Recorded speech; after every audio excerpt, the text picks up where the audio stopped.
Two cars in this pit stop took fuel only in the Budweiser Shootout on Fox, sponsored by DirecTV. Call yourself a sports fan? Get DirecTV. By FedEx Racing, we understand every day's race day. By Subway, home of the famous always made fresh $5 footlong. Subway, eat fresh. And by Toyota, moving forward.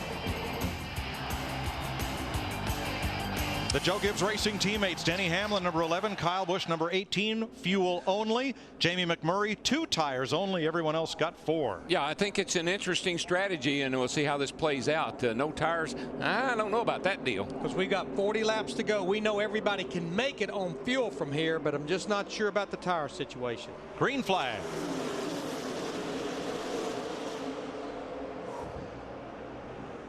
And I've seen this, I mentioned it about Jeff Gordon's car, liking 4 tires. I've seen this with Jeff's car a lot, where he just got to have fresh rubber on the car to be able to run up front like he likes to. Boy, Denny Hamlin at 11, that car is bouncing all over the racetrack. Well, Jeff Gordon nailed it. These things are hopping around. What do you think, Hammond? Who made the right call? Well, it definitely wasn't those guys up front. Anytime you come to a racetrack, especially Daytona, handling is the key. They've still got over 40 laps to run here. I just don't feel like that's a winning move. I know they got the fuel issue out of the way, but the key thing is these cars got uglier and uglier the longer they've run all night long. I think it's going to be the kiss of death by the time this thing's all said and done. You'll be wanting 4 tires if you can get to pit road and get them. Speaking of kiss of death, Casey Kane in that 9 car last time off turn 4, he kissed the outside wall. Larry, oh, we got a car in trouble down here in turn 2. Reed Sorensen up in smoke. Caution will fly.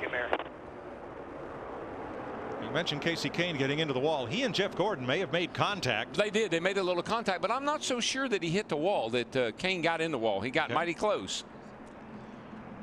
Reed Sorensen did. Now watch the 9, the Budweiser car in second place. Kind of drifts up in front of Jeff. That's about as close as you can come and not touch it. The reason I didn't think he hit is because when he went by, he still had the Goodyear written on the side of his tires, so he probably didn't get into it. And toward the back of the pack, Reed Sorensen in his first race for Richard Petty Motorsports. Comes up short. Now Jeff Burton is out of the race. Here's Dick Berggren. Well, it looks pretty difficult out there. How difficult is it to hang on to those cars? They're a handful, but gonna put on a heck of a show. That won't be the last caution. We were, the first segment we made our mind up. There's no sense in, getting in the middle of it and getting a bunch of stuff stored up. So we just kind of had a plan with the Cat Chevrolet just to be smart and learn a little bit. We made a few changes in that stop, and I finally got in the line I wanted to get in, and the bottom was going good, and boom, there it went. There it happened. So not the way we wanted to start our association with Caterpillar, but we'll dig again on Thursday. A wild night tonight at Daytona. Jeff Burton out of the race in the incident between Jeff Gordon and Greg Biffle. No damage on Casey Kane's car confirmed by our cameras, but Reed Sorensen's done for the night.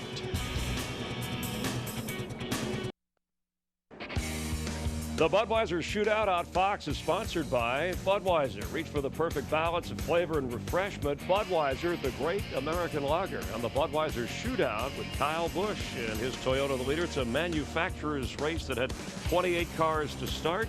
Jeff Hammond, we've got 22 remaining. Each of the manufacturers, Ford, Chevy, Dodge, Toyota, have led. Some thoughts here on if Kyle can hang on, given the strategy point. Again, I think he's got a very fast race car. There's no doubt about that. We know how good he is here at Daytona or any racetrack for that matter. But when it comes to those 4 tires in this handling racetrack and the length that you have to run on them, Chris, I think is a determining factor. If this thing goes green the rest of the way, I just don't think he's going to be able to hang on to it when it counts, and they're going to gang up on him and get around him. I mean, there's too many guys out there. You've already talked about the manufacturers race, too many dance partners, and I think it's going to get you in trouble right now. But I think Krista's caught up with the crew chief on that number 18 car. Krista, what's Steve saying?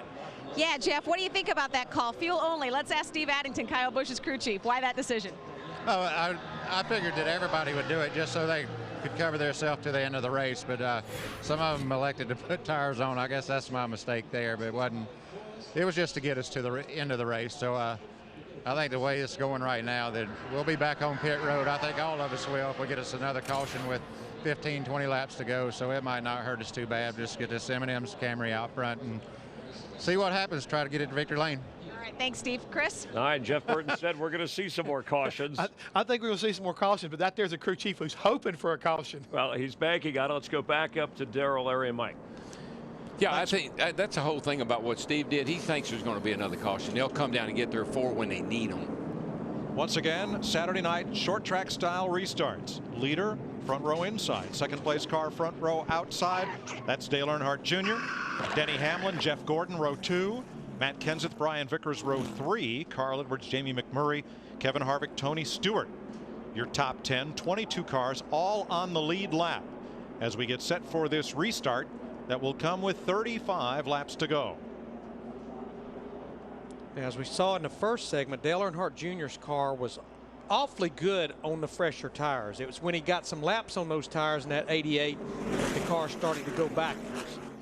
Full moon Saturday night, and we've had our share of action, haven't we? That's right. I knew when I saw that full moon, should be interesting tonight.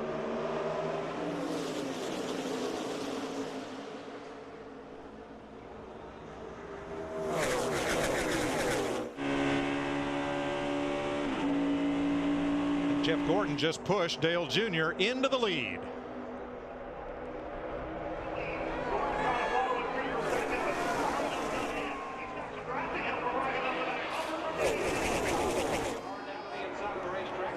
Kyle Busch at 18. He has his teammate Denny Hamlin in the 11 behind him. And look at the run they're going to get down this back straightaway. I'm telling you, you'd love to throw your hand up in there and say, hey, back off a little bit, but you can't let go of the steering wheel long enough to do that. They are bumping and pushing and shoving. Joe Gibbs Racing on the inside lane. Hendrick Motorsports on the outside in those front 2 rows.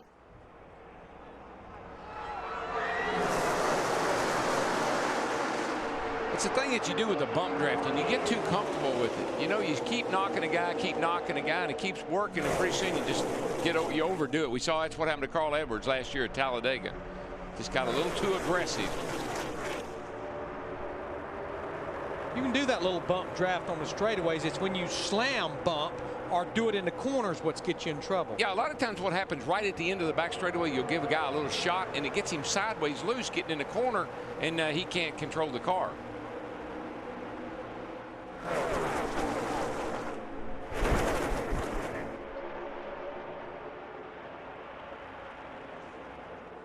I tell you one thing, we got one heck of a pusher. I mean to tell you, this thing will push like there's no tomorrow. Pit 4. Well, that's what we have to resort to. We'll do it for the company. If we get out front, they'll have to push us. Yeah, I mean, we can't still win it. Just got to push all the way up to the right moment. And there is a guy that's thinking way ahead. About 33 laps from now. That's right. Doesn't mean we can't win it. Don't get the wrong idea here, boys. That's what he's got on his radar right there, that Daytona 500 Sunday week.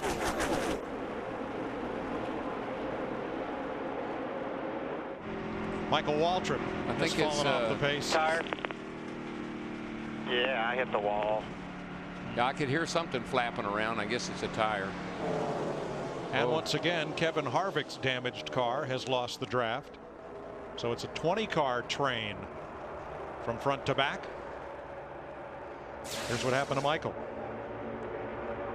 See him in the near the front right there. Oh, he gets clipped. Yes, he just got clipped and hooked. Oh, he did. It looked like maybe Elliott Sadler got into him. Man, that sent everybody.